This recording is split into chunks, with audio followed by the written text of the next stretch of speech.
নমস্কার বন্ধুরা, shout with Dipanjan চ্যানেলে আপনাদের সকলকে স্বাগত জানাই। আপনারা শুনছেন শ্রীমদর্শন। শ্রীমদর্শন 16টি খণ্ডে সম্পূর্ণ। ভগবান শ্রীরামকৃষ্ণদেবের অপার অনুগ্রহে এই গ্রন্থের প্রথম ভাগের প্রথম সংস্করণ 1366 বঙ্গাব্দে ও ইংরেজির 1960 খ্রিস্টাব্দে প্রকাশিত হইয়াছিল। তদবধি ভক্তগণের চাহিদাতেই একের পর এক সংস্করণ প্রকাশ করা সম্ভব হইতেছে।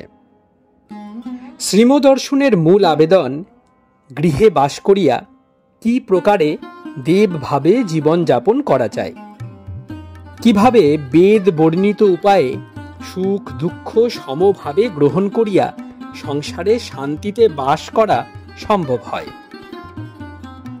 এই পুস্তকে আছে পরমহংসদেবের ও মায়ের কিছু নূতন কথা, আর স্বামীজি প্রমুখ অন্তরঙ্গ সন্তানদের কথা, আর আছে কথামৃতকার দ্বারা কথামৃতর ব্যাখ্যা এবং শ্রীরামকৃষ্ণ জীবনালোকে উপনিষদ, গীতা, ভাগবত, পুরাণ, বাইবেল আদি শাস্ত্রের আলোচনা।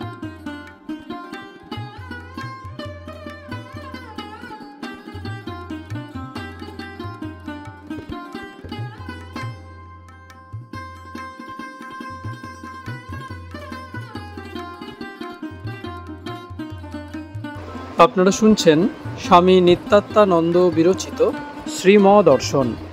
আজ 174তম পর্ব। আসুন আজকের পর্বটি শুরু করা যাক।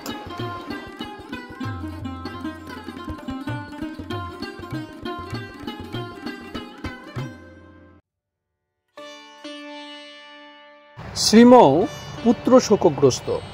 তাহার ধর্মপত্নী সেই শোকে প্রায় উন্মাদ প্রায় সারা জীবন। শ্রীম ভক্তদের প্রতি শোক দুঃখ জ্ঞান ঠেলে ঠেলে ফেলে দেয়। তাই ঠাকুর বলছেন এ কথা। নরেন্দ্র অত বড় জ্ঞানী, পিতার মৃত্যুতে দুঃখে পড়েছেন। বলছেন ঈশ্বর টিশ্বর নাই, তা বলবেন না। শরীর ধারণ করলে শোকতাপ হয়, তখন জ্ঞান ঠেলে ফেলে দেয়, অত বেগ। সহাস্যে নরেন্দ্র বলছেন, উনি অর্থাৎ ঠাকুর আমায় বলেছিলেন, কেউ কেউ আমাকে ঈশ্বর বলে। আমি বললাম, হাজার লোক ঈশ্বর বলুক, আমার যতক্ষণ না সত্য বলে বোধ হয় ততক্ষণ বলবো না। বড় ফুল ফুটতে দেরি হয়। নরেন্দ্র পদ্ম মধ্যে শতদল। ফুটতে দেরি হয় বটে, কিন্তু থাকে অনেক দিন। অন্য ফুল আজ ফোটে কাল ঝরে। শতদল যখন ফুটল, তার সৌরভ কত দেখো। তার রচিত আরতি, স্তোত্র, এই সব সৌরভ। কত বড় ধাক্কা, অতি বড় সংসার ঘাড়ে। হঠাৎ পিতা মারা গেলেন, ঘরে খাবার নাই, থাকে কি করে? আয়ের চাইতে খরচা বেশি। খুব খোলা হাত ছিল কিনা তার বাবার। অনেক টাকা রোজগার করতেন, কিন্তু দান টানে আর ঘরের খরচায় সব শেষ হয়ে যেত। তাই যখন হঠাৎ মারা গেলেন, ঘর শূন্য। সেই অবস্থায় কত অনাহার গেছে। অনেক চেষ্টা করে বিদ্যাসাগর মশাইকে বলে একটি কর্ম জোগাড় হলো। তার বউবাজার স্কুলের হেডমাস্টারের কাজ, সেটিও গেল। কি সর্বনাশ! বিদ্যাসাগর মশাই বললেন, মহেন্দ্র, তুমি নরেন্দ্রকে বলো আর না আসে। ভক্তদের মাথায় যেন বজ্র পড়ল। নরেন্দ্রকে এ কথা কি করে বলবো? অত কষ্ট করে বলে কয়ে জোগাড় করা গেল, আর হঠাৎ বললেন নরেন্দ্রের দরকার নেই। বুকে সাহস বেঁধে নরেন্দ্রকে বললাম, কিন্তু নরেন্দ্র কোনো প্রতিবাদই করলেন না। শুধু বললেন, কেন ছেলেরা এ কথা বললে? আমি তো খুব খেটে খুঁটে পড়াতুম। ব্যাস, অন্য কথা নাই। তখনকার এই নির্দ্বন্দ্ব ভাব দেখে মনে হয়েছিল নরেন্দ্র সত্যই মহাপুরুষ। ওই স্কুলের সেক্রেটারি ছিলেন বিদ্যাসাগর মশায়ের জামাই। উনি নরেন্দ্রের উপর প্রসন্ন ছিলেন না। তাই ফার্স্ট আর সেকেন্ড ক্লাসের ছেলেদের দিয়ে বলালেন, পড়াতে পারেন না। কি বিপদ! যিনি সমস্ত জগৎকে শেখালেন, তিনি পড়াতে পারেন না ছেলেদের? নরেন্দ্রকে যে পাখা মাঝি বানাবেন। তাই দারুণ শোক দুঃখ দিলেন। ঠাকুর সামনে, তবুও নরেন্দ্রের দুঃখ। শ্রীকৃষ্ণ সঙ্গে সঙ্গে, তবুও অর্জুনের বনবাস। পুত্র শোকে জর্জরিত। এ প্রহেলিকা কে বুঝবে? সতীশ, বিপিন এরা সব চলিয়া গিয়াছেন। ভক্তরাও কেহ কেহ গিয়াছেন। এখন রাত্রি 9:30। শ্রীম নিজ কক্ষে প্রবেশ করিলেন নৈশ ভোজন করিতে। 10টার পর ফিরিয়া আসিলেন। মাদুরে বসিয়াছেন, খুব হাই তুলিতেছেন। শরীর বৃদ্ধ ও ক্লান্ত। শ্রীমর কাছে মাদুরে বসিয়া আছেন বড় জিতেন, শুক্লাল, মনোরঞ্জন, ছোট জিতেন, বিনয়, বলাই ও জগবন্ধু। শুক্লাল বাবুর ভক্তদের মিষ্টিমুখ করাইবার ইচ্ছা। শ্রীম এই বিষয়ে রুলিং দিতেছেন। শ্রীম শুক্লালের প্রতি, মা কালী কি ঠাকুরকে নিবেদন করে প্রসাদ পাওয়া যেতে পারে? বড় জিতেন, ঠাকুর বাড়িতে দিয়ে তারপর পেলেও হয়। শ্রীম, না তা হয় না, তাহলে 1 টাকার সন্দেশ কিনে প্রসাদ করলে হয়। বড় জিতেন, শুক্লাল বাবুর ইচ্ছে বেশি হয়। শ্রীম, না তার হয় না এখন, যে কালে সাজেস্ট করলেন। প্রস্তাব না করলে শুক্লালবাবু যা ইচ্ছে তাই হতো, এখন আর হয় না। রাধাকান্তের গয়না চুরির পর মথুরবাবু বললেন, কি ঠাকুর, রাখতে পারলেন না তোমার গয়না? ঠাকুর শুনে তক্ষুনি গর্জন করে উঠলেন, বললেন, ছি সেজবাবু, তোমার এ কি হীন বুদ্ধির কথা?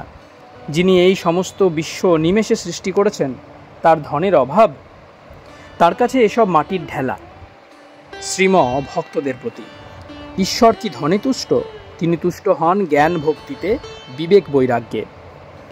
একবার মা ঠাকুরুন কালীঘাটে গেছেন, একটি ভক্তের বাড়িতে নিমন্ত্রণ। গরিব ভক্ত, 2টি খোলার ঘর মাত্র সম্বল। আমরাও সঙ্গে ছিলাম। ডাল ভাত তরকারি মাত্র হয়েছে। মা শুধু ডাল ভাত বারবার চেয়ে এত খেলেন, ভক্তরা দেখা অবাক। মায়ের এমন খাওয়া কেউ কখনো দেখে নাই। খালি বলছেন, আরও দাও, আরও দাও। ধনী ভক্তদের বাড়িতে কত রকম খেতে দিত, আঙুল দিয়ে চেখে খাচ্ছেন সেখানে, আর ওখানে 1 রাস ডাল ভাত খেলেন। ভক্তির অন্ন কিনা, তাই শুদ্ধ। বাইরের আড়ম্বরে ভক্তি কম পড়ে যায়। মানুষের মন তো সর্বদা ওই দিকে আকর্ষণ করছে। ফ্যাশন হয়েছে ঠাকুর বাড়ি বানিয়ে খুব করে ভোগ দাও। এ যেন ঘটা করে ডাক্তার ডাকিয়ে চিকিৎসা। দেখেন নাই কাতার দিয়ে মোটর দাঁড়িয়ে থাকে, ওতে ভক্তির টান পড়ে, পুরানো মন ছড়িয়ে যায়। ঠাকুর ডাক্তারের অন্ন খেতে পারতেন না, বলতেন ওরা লোকের মনে কষ্ট দিয়ে টাকা রোজগার করে। একজন বাবু যেত ঠাকুরের কাছে অফিস কামাই করে, রাবড়ি নিয়ে যেত, ঠাকুর খেতে পারতেন না। একদিন বললেন, এ কে এনেছে এই মিষ্টি, গুয়ের গন্ধ বেরোচ্ছে, শিগগির বার করে দে। বলেছিলেন, এই ব্যক্তি বিল ডাবল করে লেখে, চুরি করে রোজগার করে, তাই খেতে পারছি না তার জিনিস। কি অন্তর্ভেদী দৃষ্টি! আজকাল নানানখানে তার উৎসব হচ্ছে। যে উপায়ে চাঁদা তোলা হয়, ঠাকুরের সময় এটি হবার উপায় ছিল না। কাছের ভক্তরা ভিতরে ভিতরে সব চাঁদা তুলে উৎসব করতেন। অন্য লোক হয়তো ঠাকুরকে জানে না, ভালোবাসে না, তার কাছে গিয়ে চাঁদা তোলা তিনি পছন্দ করতেন না। বলে দিয়েছিলেন, কারো কাছে চাওয়া হবে না, যার যা ইচ্ছা হয় দিক। ভগবান বাইরের আড়ম্বরে তুষ্ট নন, তিনি তুষ্ট হন ভক্তি প্রেমে। 2. গ্রীষ্মের প্রভাত, এখন 5টা। আজ গুড ফ্রাইডে। শ্রীম 4 তলার ছাদে বসিয়া ধ্যান করিতেছিলেন, পশ্চিমাস্য পূর্ব দক্ষিণ কোণে। তাহার পাশে বিনয়, ছোট জিতেন, জগবন্ধু প্রভৃতি বসিয়া আছেন। সকলেই মাদুরে বসা। শ্রীম এক্ষণে উপনিষদ পাঠ করিতেছেন সুর সংযোগে। শ্রীমকে দেখিয়া মনে হইতেছে যেন একজন ঋষি। তাহার কেশর আজি শুভ্র, শুভ্র শ্বশ্রু আবক্ষ বিলম্বিত। অন্তর্মুখীন সম্মুখ ঠেলা উজ্জ্বল বৃহৎ নয়ন যুগল, উন্নত ললাট, সুপ্রশস্ত বক্ষ। পদ্মাসনে সোজা হইয়া বসিয়া মধুর গম্ভীর কণ্ঠে পড়িতেছেন। মুখমণ্ডলের প্রশান্তি জমাট বাঁধা। দর্শকের চিত্ত আপনিই শান্তিরসে পূর্ণ হয়। শ্রীম পড়িতেছেন আর মাঝে মাঝে ব্যাখ্যা করিতেছেন। ব্রাহ্মধর্ম 9ম অধ্যায়ের 78 মন্ত্র থেকে 12 অধ্যায়ের শেষ পর্যন্ত পড়িলেন।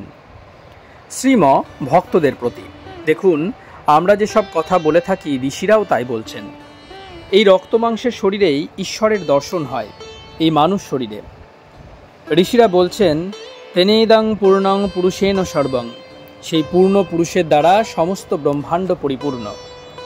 ঠাকুরও বলেছিলেন, আমি দেখছি মাই সব হয়ে রয়েছেন, সব চৈতন্যময় দেখছি।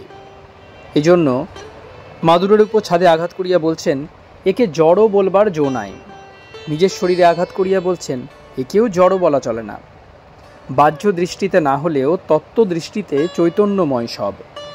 রক্ত মাংস দিয়ে কি আশ্চর্য বস্তুটি বানিয়েছেন। এর ভিতর কি করে ঢুকলো মন, বুদ্ধি, চিত্ত, অহংকার, আবার জ্ঞান, ভক্তি, বিবেক, বৈরাগ্য?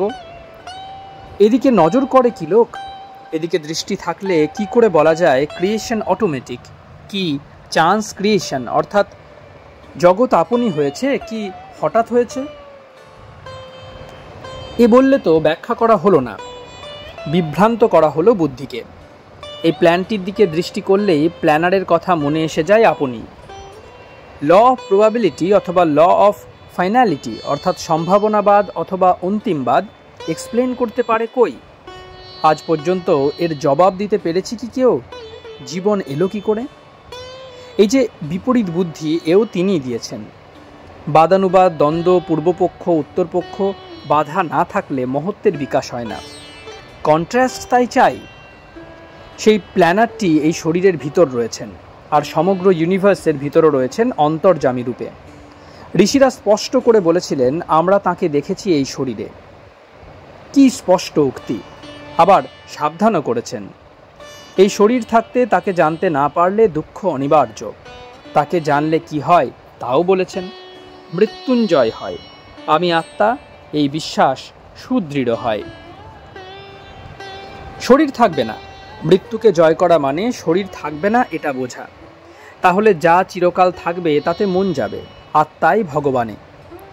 তখন মনে হবে, ইয়ে নাহং না মৃতা শ্যাম কিমহং তেন কুরিয়াং।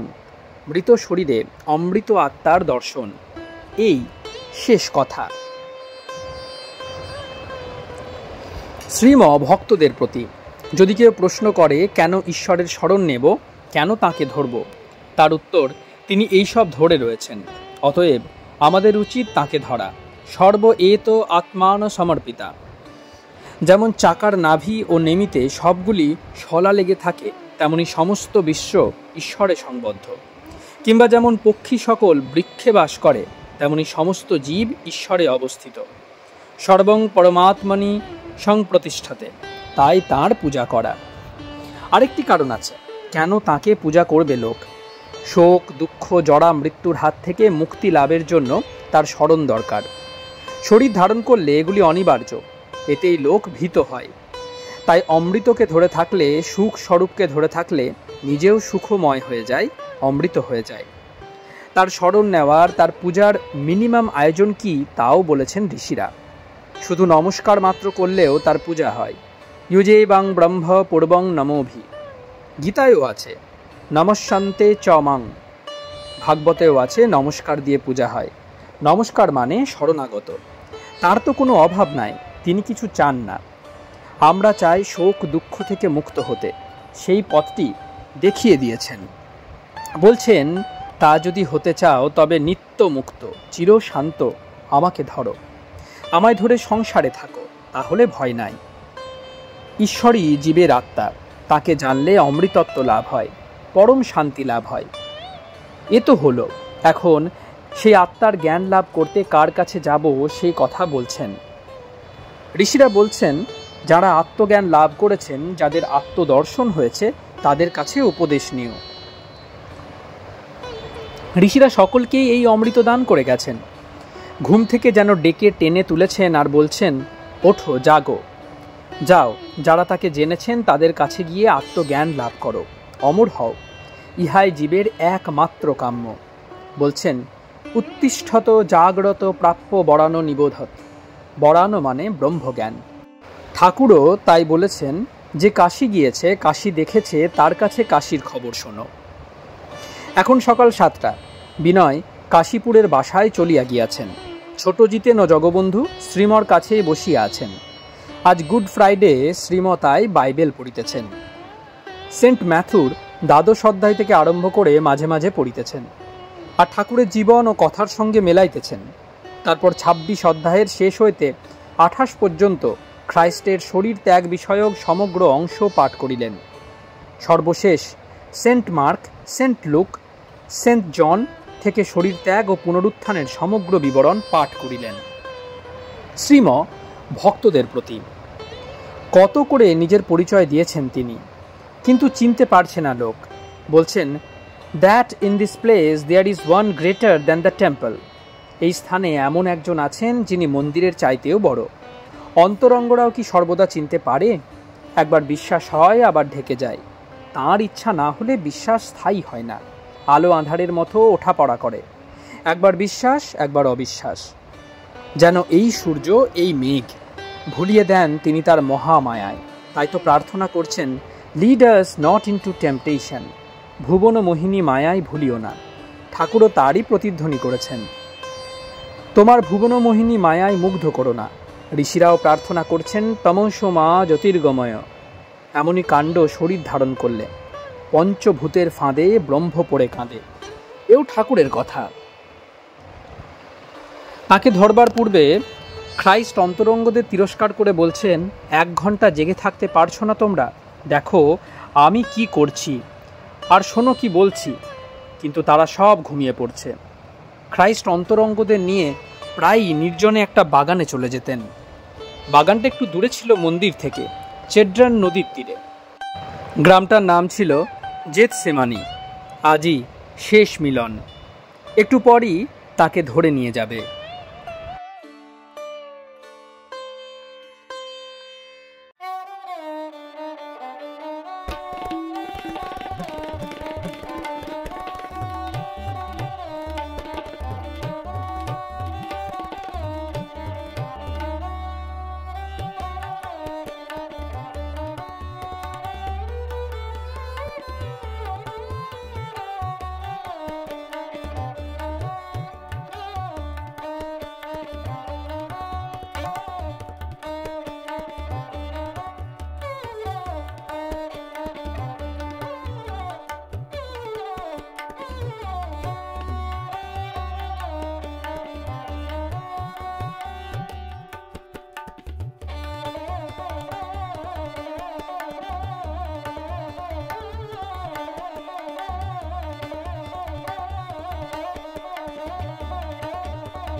আপনারা শুনছিলেন স্বামী নিত্যাত্মানন্দ বিরচিত শ্রীম দর্শন।